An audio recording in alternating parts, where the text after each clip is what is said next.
नमस्कार साथियों, स्वागत है आप सभी का अंकित इंस्पायर्स इंडिया पर। कहते हैं कि अगर किसी चीज को बड़ी शिद्दत से चाहो तो पूरी कायनात उसे मिलाने में जुट जाती है। कुछ ऐसा ही इनके साथ हुआ है। ये चाहते थे कि दुनिया इन्हें मिस्टर पीस प्रेसिडेंट के नाम से याद रखे, इस तरह से याद रखे कि आप युद्ध कराने वाले नहीं, युद्ध रुकाने वाले हैं। फिर चाहे इन्होंने पूरी दुनिया में भारत पाकिस्तान के नाम पर खूब झूठ उंडेला हो, लेकिन उसके बावजूद भी फिलहाल कि कुछ ऐसा करने में कामयाब हो गए हैं जिसके चलते इन्हें भर भर के बधाइयां मिल रही हैं। जी हां साथियों, फिलहाल इन्हें ये तस्वीरें बधाइयां गाकर सुना रही हैं। आपके सामने कुछ वीडियोस हैं जो कि गाजा पट्टी से हैं, जहां पर लोग अपने साथ पैलेस्टाइन का फ्लैग लेकर के सड़कों पर जश्न मना रहे हैं। इस बात की खुशियां मना रहे हैं कि फाइनली ट्रंप ने कुछ कंसिडरेबल कर दिया है। तो क्या केवल गाजा के लिए किया है? इस बात को और समझे तो ये तस्वीरें और देखिए जो इजराइल से हैं। इजराइल में बंधकों के परिवारजन खुशियां मनाकर एक दूसरे को बधाइयां दे रहे हैं, और ये सारी बधाइयां मिलकर के जा रही हैं ट्रंप के पास, क्योंकि ट्रंप ने इजराइल और गाजा के बीच में जो 20 सूत्रीय शांति प्रस्ताव था, उसमें से कुछ शर्तों को मनवाने वाला फेज 1 एक्टिवेट करवा दिया है। जो उन्होंने 20 महासूत्रीय मांगे मांगी थी कि गाजा को इजराइल के साथ रहते हुए इन 20 मांगों को मानना होगा, यानी हमास को मानना होगा। उनमें से कुछ बातें फिलहाल के लिए लागू हो गई हैं, और ये सब बातें हुई हैं इजिप्ट में बैठकर। इजिप्ट के अंदर गाजा और इजराइल के बीच में हुए मध्यस्थता प्रस्ताव में शुरुआती तौर में जो शांति बनी, उसके चलते गाजा इजराइल के बंधकों को रिलीज कर देगा। इसके बदले में इजराइल गाजा से अपनी सेनाएं हटा लेगा। यह जैसे ही बात बाहर निकल कर आती है, ना केवल गाजा और इजराइल में खुशियों की लहर ले आती है, लोग सड़कों पर उतरकर खुशी मनाने लगते हैं। गाजा में खुशी इस बात की थी कि अब इजरायली सेना निकलकर यहां से चली जाएगी। वहीं इजराइल में खुशी इस बात की थी कि उनके 48 बंधक जो अभी भी हमास के कब्जे में हैं, वो रिलीज होकर बाहर आ जाएंगे। इस पूरी कार्यक्रम के लिए ट्रंप को दुनिया भर से बधाइयां मिलना शुरू हो चुकी हैं, क्योंकि अल्टीमेटली ट्रंप के द्वारा ही इस गाजा डील को कराया गया है। तो क्या वाकई में नेतन्याहू इस पूरी डील से खुश हैं? क्या नेतन्याहू यही चाहते थे कि एक दिन इसी तरह से गाजा को वो छोड़ देंगे और वहां पर वापस से गाजा में पैलेस्टाइनी के लोग जो हैं, फिलिस्तीन के लोग हैं, वो रहने लगेंगे? क्योंकि कहीं ना कहीं कुछ समय पूर्व ये कहते हुए पाए गए थे कि अब गाजा भी अस्तित्व में नहीं रहेगा। इनके मंतव्य तो इस तरह से थे कि गाजा और वेस्ट बैंक कंप्लीटली इजराइल अपने कब्जे में ले लेगा। तो क्या आज के इस शांति प्रस्ताव के लागू होने से हम ये मान सकते हैं कि गाजा में शांति के साथ इजराइल पीछे हट रहा है? सारी जानकारी देंगे, लेकिन उससे पहले सैलरी का हफ्ता चल रहा है। आप में से मेरे बहुत से भाई जो तनख्वाह के आखिरी दिनों में हैं, क्योंकि इस समय तक आते आते ईएमआई जा चुकी होती हैं, मंथ की प्लानिंग लगभग हो चुकी होती है, खर्चे अपने सिर पर होते हैं, इन्वेस्टमेंट के नाम पर चिंताएं जरूर सता रही होती हैं। ऐसे में अगर अभी तक आपने इन्वेस्टमेंट के लिए म्यूचुअल फंड विकल्प को नहीं तलाशा है, मन में किसी प्रकार की शंका है, तो जाइए और हमारे कोर्स को पहले पढ़ लीजिए बातें बाजार की एप्लीकेशन पर, जहां से आप वाकई में सीख पाएंगे कि आपके लिए कौन सा म्यूचुअल फंड सही है, आप खुद से कैसे खुद के लिए म्यूचुअल फंड करा सकते हैं। एप्लीकेशन पर उपलब्ध है, आप जाकर वहां से चेक कर सकते हैं। साथियों, कल एक नाटकीय घटनाक्रम होता है। ट्रंप के द्वारा, चूंकि आपको मालूम है कि अमेरिका में फिलहाल शटडाउन चल रहा है, वहां की सीनेट के द्वारा बजट को पास नहीं होने दिया जा रहा है। इसके चलते ट्रंप दिन रात बैठकर या तो मीडिया ब्रीफिंग्स में, प्रेस कॉन्फ्रेंसेज में केवल विपक्ष को क्रिटिसाइज करने का काम कर रहे होते हैं। ऐसे में ट्रंप रात्रि को ऐसी ही एक प्रेस ब्रीफिंग में थे। अचानक उनके पास में मार्को रूबियो आते हैं और वो उनके कान में आकर कुछ बतियाते हैं। मार्को रूबियो के द्वारा उनके कान में जैसे ही कुछ बात कही जाती है, ट्रंप इसी बीच में कह निकलते हैं, I was just given a note by secretary of state saying that we are very close to deal in middle east. ये बात जैसे ही इनके कान में कही जाती है, यहीं से हेडलाइन बन जाती है। यहां से ये जो बात है और ये जो दृश्य है, इससे एक अंदाजा लगता है कि ट्रंप के लिए ये कितनी बड़ी खबर थी कि ये इन बिटवीन मार्को रूबियो को कहने आनी पड़ी।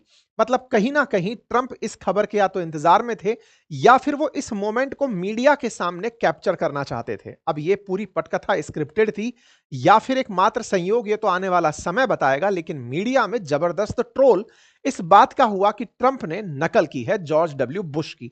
उस घटनाक्रम को भी हम बताएंगे जब जॉर्ज डब्ल्यू बुश के साथ में इस तरह का ही एक वाकया हुआ था जब मीडिया के सामने ही कान में आकर कुछ कहा गया था। वो घटनाक्रम भी सामने आपके लाएंगे।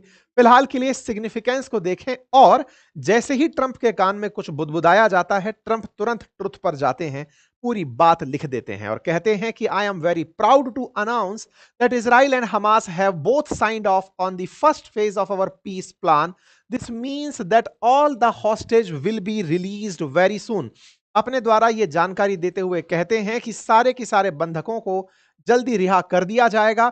साथ ही साथ यहां पर withdrawal of their troops to an agreed upon line as the first step towards strong durable and everlasting peace, ऐसा हो जाएगा। क्योंकि 2 साल से गाजा के साथ इजराइल का वॉर चल रहा है, ऐसे में अमेरिका की मध्यस्थता से पीस डील का यह प्रथम चरण है, जिसकी घोषणा गुरुवार को जैसे ही होती है ट्रंप के सोशल मीडिया प्लेटफॉर्म से, उसके बाद मीडिया में यह हाईलाइट होने लगता है। मीडिया में हाईलाइटेड हुई इस खबर की फिर धीरे धीरे न्यूज में प्रकाशन होने लगता है। न्यूज पर टेलीफोनिकली ट्रंप जुड़ते हैं, दुनिया को बताते हैं फॉक्स न्यूज के माध्यम से कि हम सोच रहे हैं कि मंडे तक बंधक वापस आ जाएंगे। यानी कि इजराइल के जो लोग हमास के द्वारा कैप्टिव्स बनाए गए हैं, बंधक बनाए गए हैं, वो सोमवार तक रिलीज होकर बाहर आ जाएंगे। साथ में ये बोलते हैं कि it has really been an amazing period of time, so great for Israel, so great for Muslims, for the Arab countries and so great for this country in that we could be involve in making a deal like this happen. अपनी बातों में आगे चलते हुए फिर ये कहते हैं कि आने वाले समय में लंबे समय से पीस को लेकर के गाजा में प्रयास हो रहे थे, भविष्य में गाजा का विकास होगा, अरब नेशंस मिलकर के यहां पर अपनी तरफ से सहायता देंगे। पूरी दुनिया को यह घटनाक्रम नजदीक लेकर आया है। नेतन्याहू को मैंने यही समझाया था कि आप पूरी दुनिया से नहीं लड़ सकते, इस वजह से वो इस पीस के लिए तैयार हुए हैं। कुल मिलाकर के नेतन्याहू को जब ट्रंप ने मिलकर के समझाया था, जिस पूरी कहानी को मैंने आपको बताया था कि कतर पर मारना जो बम था वो एक स्ट्रेटजी था इजराइल की, जो कि ट्रंप के कहने पर की गई थी। कतर के बुलावे पे सारे देश इकट्ठा हुए, ट्रंप के सामने हाजिर हुए और इस पीस डील के लिए तैयार हुए। इंटरेस्टिंग बात यही है, ये बात तो बहुत पहले भी दोनों देशों गाजा और हमास के बीच में, हमास और इजराइल के बीच में कतर की मध्यस्थता से भी तो यही सब तय हो रहा था। लेकिन उस समय हमास कभी भी सारे कैप्टिव्स को छोड़ने के लिए तैयार नहीं होता था। लेकिन एक गोला कतर पर पड़ा और हमास ने सारे कैप्टिव्स एक ही बार में छोड़ने का निर्णय ले लिया। बदले में इजरायली सेना का पीछे हटना तो पहले भी प्लान का ही हिस्सा था। इन लोगों के बीच में इतने सारे बंधक जो बनाए गए थे, उनकी रिहाई जिस तरह से होती आई है, उन सारी रिहाई में यही तो सबसे इंपॉर्टेंट था कि आगे इसी तरह से आगे बढ़ना है। लेकिन जैसे ही कतर को मध्यस्थता लायक नहीं छोड़ा गया, ईरान को पूरी तरह से बोलने से चुप करा दिया गया, तो केवल एक ही विकल्प बचा था कि सारे मुस्लिम वर्ल्ड जाकर, कंट्री जाकर के ट्रंप से कहें कि अब आप इस मामले को सेटल कराइए। मामला सेटल हुआ। इजिप्ट की मध्यस्थता में ये सारे काम हुए, क्योंकि इजिप्ट के अंदर ही दोनों पार्टी आपस में बैठी और परिणाम स्वरूप आपके सामने ये चीजें निकल कर आई। ट्रंप ने दुनिया को बताया कि ये ऐसा हो रहा है। मैं फिर से ये घटनाक्रम दिखा देता हूं। जब ये अपनी किसी प्रेस कॉन्फ्रेंस में थे और आकर के मार्को रूबियो इनके कान में कुछ बोलते हैं और साथ में एक पर्ची सौंपते हैं। आप यहां पर अगर देखें तो यहां पर एक पर्ची है, ये पर्ची इनको सौंपी जाती है और इस पर्ची में लिखा होता है कि आप जल्दी से जाकर के इस बात को ट्रुथ पर बता दीजिए। ये जल्दी से जाते हैं, ट्रुथ पर बताते हैं। ये सारी की सारी कवरेज है उस समय की। रात बज रहे थे 2:37 और 2:37 के बाद में ये ट्रुथ पे पहुंचते हैं 4:21 पर। ये अपनी बात को लिख देते हैं कि मैं एम वेरी मच प्राउड कि हम इजराइल के साथ और हमास के साथ में समझौता कराने जा रहे हैं। और इस बात को फिर व्हाइट हाउस के हैंडल पर डाला जाता है। अपनी तारीफ में ट्रंप 2 शब्द लिखते हैं और इसी बीच में तस्वीर का एक फेज निकल कर आ जाता है कुछ इस तरह से, और लिखा जाता है आइकॉनिक। आइकॉनिक इसलिए क्योंकि यह तस्वीर किसी बहुत बड़ी घटना को बता रही है कि राष्ट्रपति के लिए कुछ बहुत ज्यादा जरूरी था। जब यह बहुत ज्यादा जरूरी की बात आती है तो कुछ ऐसा ही हुआ था जॉर्ज डब्ल्यू बुश के साथ, जब वो किसी स्कूल की विजिट पर गए हुए थे और उनके पास आकर के उनके एनएसए ने कान में बताया था कि सर हमारे ऊपर 9/11 का हमला हो गया है। ये नेटफ्लिक्स पर एक वेब सीरीज भी है जिसमें इस पूरे घटनाक्रम को दिखाया गया है कि ये कैसे हुआ था। उसमें कुछ ओरिजिनल फुटेजेस का यूज किया गया है। इंटरेस्टिंग और बहुत ही देखने योग्य बात यह है कि जब अमेरिका पर 9/11 आतंकी हमला हुआ, बुश उस समय बच्चों के बीच में थे। उनके ऊपर हुए इस हमले में हजारों अमेरिकियों को क्षति हुई थी। ऐसे में बुश के चेहरे पर कोई शिकन नहीं आई थी। लीडर्स के अंदर किस तरह की स्थिरता होती है, अगर ये देखना हो तो ये मैंने नेटफ्लिक्स के अंदर एक वेब सीरीज में देखा था। और सही में बुश बिल्कुल हिले नहीं, वो बच्चों के बीच में प्रेजेंट रहे। बहुत आराम से वो पूरा फंक्शन उन्होंने अटेंड किया और फिर वहां से निकलकर तुरंत अपने वॉर रूम में पहुंचे। मतलब ये पूरा वो कालखंड था जिसको उस समय आइकॉनिक माना गया था कि किसी राष्ट्रपति को इंपॉर्टेंट सूचना दी जाती है तो वो कैसे मायने रखती है। ट्रंप के साथ भी यही दोहराया गया। यहां पर इस तरह से इनके कान में बताया गया तो मीम्स बनने शुरू हुए कि क्या एप्स्टाइन फाइल के बारे में कुछ बताया जा रहा है। लोग इनसे मजे लेने लगे कि आपने वॉर एंड होने की सूचना ऐसे पाई है, ये वॉर शुरू होने की सूचना ऐसे पाए थे। दोनों तरफ के खेमे एक्टिवेट हो गए। खैर एनीवे, कुल मिलाकर जब शांति की बात है तो ट्रंप इस क्रेडिट के हकदार भी हैं क्योंकि पूरी पटकथा उन्होंने ही रची थी। जो दुनिया नहीं देख पा रही, जिसे हम बार बार आपके सामने रख रहे हैं, वो ये कि गाजा ने इसमें अपना बहुत बड़ा स्टेक खो दिया है। इजरायली डिफेंस फोर्सेस अभी भी वहां से नहीं निकलेंगी, चाहे ट्रंप इस पीस प्लान के माध्यम से दुनिया को यह कह रहे हो कि इजराइल वहां से बाहर आ रहा है। इजराइल सही मायने में गाजा के बहुत बड़े क्षेत्र को अब इजरायली डिफेंस फोर्सेस की नाकेबंदियों से कवर करेगा। वहीं दूसरी तरफ गाजा रिकंस्ट्रक्शन के नाम पर अरब वर्ल्ड के देशों से ट्रंप पैसे लगवाएंगे और गाजा रिकंस्ट्रक्शन अमेरिकी राष्ट्रपति की देखरेख में होगा। यानी कि हमास अब वहां किसी काम का नहीं बचेगा, यानी कि गाजा और ज्यादा अब इजराइल बन जाएगा। खैर फिलहाल के लिए गाजा में जो बचे हुए लोग हैं उन्होंने कुछ इस तरह से खुशियां मनाई। क्योंकि वहां इंटरनेट नहीं है तो लोगों को चिल्ला चिल्लाकर अवेयरनेस दी गई कि पीस डील हो गई है। जैसे ही ये बात बाहर निकली, गाजा में जो लोग हैं वो सड़कों पर उतर आए और उन्होंने कुछ इस तरह से इस बात की खुशियां मनाई कि अब हमारे ऊपर कोई बम आकर नहीं गिरेगा। इसी बीच में अल जजीरा के अंदर रिपोर्ट कर रहे एक पत्रकार, जो कि पिछले लगभग 1.5-2 साल से रिपोर्टिंग कर रहे हैं, उन्होंने अपने ऊपर लगा हुआ जो हैट था वो हटाया, अपने साथ पहनी हुई वो जैकेट हटाई जो गोलियों से बचने के लिए थी। यह अपने आप में एक सिंबॉलिक प्रेजेंटेशन था कि प्रेस भी यहां पर गोलियों से बचने के लिए रिपोर्टिंग कर रही थी, गोलियों से बचते हुए रिपोर्टिंग कर रही थी। अल जजीरा की रिपोर्टिंग से परेशान होकर इजराइल ने अल जजीरा की रिपोर्टिंग ही अपने देश में बैन कर दी थी। अल जजीरा कतर का न्यूज चैनल है, लेकिन गाजा की रिपोर्टिंग पूरे वर्ल्ड में इसने बहुत ही मतलब गाजा के ही केस को बताने के लिए पूरी दुनिया के लिए एक मात्र सोर्स बनकर के उभर के की। इसकी ही खबरें पूरी दुनिया के अंदर देखी और सुनी गई। मेजरली इसने अपनी हर खबर वहां से निकाल कर दी है।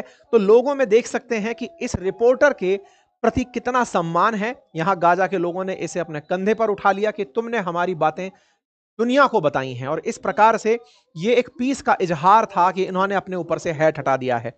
वहीं दूसरी तरफ अगर देखें तो इजराइल के लोगों ने भी कैसे इसकी खुशियां मनाई, इसके लिए आप हॉवर्ड लुटनिक को देख सकते हैं। लुटनिक उन इजरायली परिवारों के साथ थे जो परिवार अपनों के लिए अमेरिका आए हुए थे, क्योंकि वो लोग हॉस्टेज हैं। उनके कुछ परिवारजन जिन्हें बंधक बनाकर हमास ने रखा हुआ है, उनके परिवारजनों से लुटनिक मिले और उस मिलकर के ट्रंप को फोन मिलाया और फोन मिलाकर के ट्रंप को इन सब से धन्यवाद बुलवाया कि हम आपके प्रति बहुत ही कृतार्थ हैं, आपकी वजह से सब ये हुआ है। असल में ब्रिंग दैम होम नाउ नाम से इजराइल के जो हॉस्टेजेस हैं, जो बंधक बनाए हुए लोग हैं हमास के द्वारा, उनके द्वारा एक पेज चलाया जाता है, एक संगठन चलाया जाता है। इसमें अभी तक 48 हॉस्टेजेस ऐसे हैं जो गाजा में हैं। उनके बारे में पूरी दुनिया में अवेयरनेस फैलाई जाती है। ये पूरा एक संगठन बन चुका है जो लगातार प्रयास कर रहा है कि बंधकों को वापस कैसे लाया जाए। इनके ही संगठित प्रयास से सरकार पर दबाव बना, इनके संगठित प्रयास से अमेरिका ने इस बात को कंसीडर किया। परिणाम यह निकला कि जब ट्रंप ने कहा कि आपके बंधक सोमवार तक वापस आ जाएंगे, आपके सब लोग वापस आ जाएंगे। बड़ा सवाल यह है कि क्या 48 के 48 जिंदा हैं? मीडिया रिपोर्ट्स बताती हैं कि उनमें से लगभग 20 लोग अभी भी जिंदा हैं, जिन्हें सोमवार तक रिहा कर दिया जाएगा। बचे हुए लोगों के शव होंगे, या तो वो सभी शव वापस आएंगे या फिर शवों को जो कब्र में दफना दिए गए हैं या क्षत विक्षत हालत में पड़े हैं उन्हें लाया जाएगा। यहां पर जो हॉस्टेजेस हैं उनके परिवार हैं, मिसिंग लोगों के परिवारजन हैं, उन सभी ने ट्रंप को धन्यवाद दिया। आपको याद होगा कि आज से 2 दिन पहले 6 अक्टूबर को मैंने एक सेशन किया था जिसमें Gaza cease fire top begin in Egypt के बारे में जानकारी दी थी। ये उसी गाजा के उसी इजिप्ट के अंदर हुई बातचीत का नतीजा है। असल मायने में मिस्र के अंदर 8 अक्टूबर को हमास और इजराइल के बीच में बातचीत होना शुरू हुई, जहां तय हुआ 72 घंटे की बातचीत में कि 2000 फिलिस्तीनी कैदियों के बदले जीवित इजरायली बंधकों को छोड़ा जाएगा। लगभग 1700 इजरायली बंधक जो इजराइल ने फिलिस्तीनियों को बंधक बना रखा है वो छोड़े जाएंगे। बदले में यहां से 20 इजराइलियों को हमास छोड़ेगा जीवित अवस्था में। यह इजराइल और हमास के बीच में इस तरह का नेगोशिएशन मिस्र के अंदर हुआ। यह अगेन वो वाली बात है जिस पर हो सकता है पाकिस्तान में जश्न इस तरह से मनाया जाए कि देखिए 20 के बदले 1700 फिलिस्तीनी छूट रहे हैं। लेकिन इस बात को ऐसे भी समझा जा सकता है कि उनके एक की जो वैल्यू है वो लगभग 60 फिलिस्तीनियों के बराबर है। ये समझने 60 क्या 90 फिलिस्तीनियों के बराबर है। इस तरह से आप कैलकुलेट कर सकते हैं। खैर, फिलहाल के लिए दोनों के बीच की मध्यस्थता होती है। अमेरिका के प्रयासों से मिस्र, कतर और तुर्की बैठ करके, इजिप्ट, तुर्की और कतर बैठ करके इन दोनों के बीच मध्यस्थता कराते हैं। बात बनकर आती है कैप्टिव्स की रिहाइयों की बात आती है और कहा जाता है कि इजराइल अपनी फोर्सेस पीछे ले लेगा। कहां तक ले लेगा? तो याद करिए, जब नेतन्याहू गए थे ट्रंप से मिलने, तो उन्होंने ये पूरा प्लान बताया था कि जैसे ही कैप्टिव्स हटेंगे हम अपनी सेना को पीछे ले लेंगे। तो पीछे लेकर के कहां तक लेंगे, बस असली खेला इसी में है। गाजा से जब इजराइल की सेना वापस हटेगी तो वो जितने भी इनके, चाहे फिलाडेल्फिया कॉरिडोर है या राफा, यहां पर सब जगह इजरायली फोर्सेस खड़ी हो जाएंगी। तो एक तरीके से समुद्र के अंदर तो गाजा के बाहर इजरायली सेना ने पिछले 16 साल से ब्लॉकेड किया हुआ है। अब राफा और उसके अलावा जो जगह हैं, चाहे फिलाडेल्फिया, उन सभी जगह पर आगे आने वाले समय में ब्लॉकेड हो जाएगा। यानी कि यह पूरा पूरा क्षेत्र इजरायली फोर्सेस के कब्जे में होगा।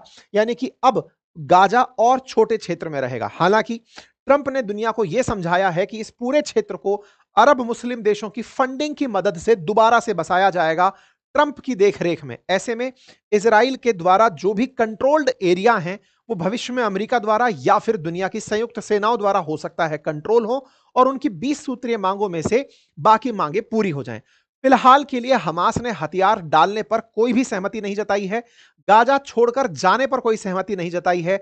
गाजा की राजनीति में इंटरफेरेंस ना रखने पर कोई सहमति नहीं जताई है। अर्थात इस 20 में से केवल 7 ही मांग ऐसी हैं जिन पर हमास तैयार हुआ है। हमास की तैयारी के चलते फिलहाल के लिए जो सबसे बड़ी दोनों के लिए विन विन सिचुएशन है वो ये कि अब यहां पर ह्यूमैनिटेरियन मदद पहुंच पाएगी। दूसरा, इजरायली सेना पीछे हटेगी और इजरायली बंधक हट पाएंगे।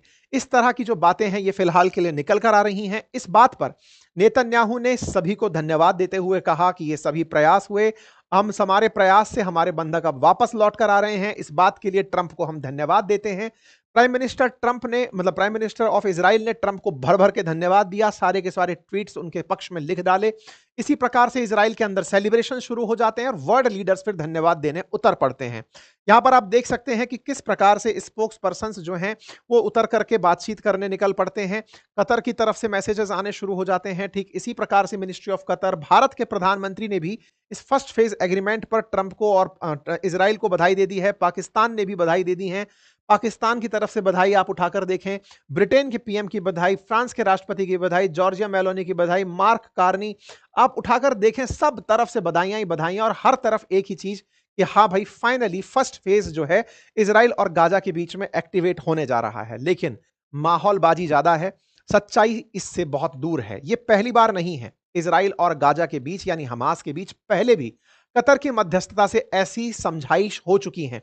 कतर ने ही पहले जब मध्यस्थता कराई थी, सीज फायर जब कराया था, तब भी बंधकों को छोड़ा गया था। लेकिन अब फिर से जो बचे हुए बंधक हैं उन्हें छोड़ने का अल्टीमेट क्रेडिट अगर ट्रंप ले जाते हैं तो फिर से उनकी पीआर बहुत जबरदस्त है, यही कहा जाएगा। अदरवाइज मध्यस्थता तो लंबे समय से कतर कराते कराते न जाने कितने सारे बंधकों को वापस इजराइल लेकर पहुंच गया है। लेकिन फिर भी फिलहाल ट्रंप दुनिया से जो चाहते हैं स्वीकारोक्ति, उस स्वीकारोक्ति के साथ साथ गाजा का जो नुकसान हुआ वो आने वाले समय में मुस्लिम वर्ल्ड को बहुत बड़ा महंगा पड़ेगा, क्योंकि ट्रंप ने असल मायने में गाजा के अंदर जो रिकंस्ट्रक्शन प्लान दिया है वो अपने आप में काफी महंगा सौदा है, क्योंकि ट्रंप पूरी तरह से उसे अपने कंट्रोल में कर लेंगे। मिस्र में शांति बातचीत अभी हालांकि आने वाले समय के लिए बची रहेगी, चलती रहेगी। कहा जा रहा है कि ट्रंप इस सप्ताह के आखिर में, हो सकता है कि शुक्रवार के दिन ही, वो इजिप्ट की यात्रा पर निकल जाएं। इस तरह के कयास लगाए जा रहे हैं कि इस बात को हिस्टोरिक दिखाने के लिए ट्रंप निकल जाएं। कोइंसिडेंस यह है कि कल ही के दिन, यानी शुक्रवार 10 तारीख के दिन ही नोबल शांति पुरस्कारों की घोषणा होगी। ऐसे में ट्रंप जब दुनिया के बीच में गाजा, हमास और इजराइल के बीच शांति की बातें रख रहे होंगे, उसी समय पर नोबल पीस पुरस्कारों की घोषणा हो रही होगी। और अगर नोबल पीस पुरस्कार ट्रंप को नहीं मिले तो नोबल शांति पुरस्कारों पर ट्रंप भयंकर बरस सकते हैं। इसलिए अब पूरी तरह से प्रेशर बिल्ट कर दिया गया है नोबल पीस पुरस्कार पर कि ट्रंप को देकर मानिएगा, अदरवाइज भाई साहब शांति के कोई मायने नहीं रह जाएंगे। वो तो दिख ही रहा है। मीडिया रिपोर्ट्स तो ये कह रही हैं कि इजराइल ने गोलाबारी अभी भी नहीं रोकी है। इजराइल की गोलाबारी जारी है, क्योंकि ट्रंप ने कहा है कि सोमवार तक बंधक आएंगे। तो इनकी फोर्सेस कह रही हैं तब तक हम क्या करेंगे? तो बस गोलाबारी चल रही है, ऐसी मीडिया रिपोर्ट्स हैं। बाकी जो भी जानकारी है अपडेट के रूप में मिलेगी तो हम आपको ज़रूर देंगे, लेकिन अगर आप इस बात जानकारी से सहमत हैं तो अपने साथियों से साझा करें। आप इस विषय पर क्या सोचते हैं? अपनी राय कमेंट बॉक्स में ज़रूर रखें और हाँ, फिर से मैं याद दिला दूँ कि अगर आप इन्वेस्टमेंट की चिंता में हैं और आप चाहते हैं कि म्यूचुअल फंड्स पर आपको प्रॉपर जानकारी हो, तो हमारे एप्लीकेशन बातें बाज़ार की पर विज़िट करें। वहाँ पर हमने पूरा डिटेल कोर्स पूरी 1 साल की वैधता के साथ आपकी अपनी समझाइश के हिसाब से बनाया हुआ है कि आपकी ज़रूरत क्या है, आपको किस तरह से म्यूचुअल फंड्स प्लान करने चाहिए। साथ ही साथ स्टॉक मार्केट का अगर आप ए टू जेड सीखना चाहते हैं, तो भी बातें बाज़ार की पर हमारा कोर्स उपलब्ध है, आप वहाँ से उसे एक्सेस कर सकते हैं। बहुत-बहुत धन्यवाद।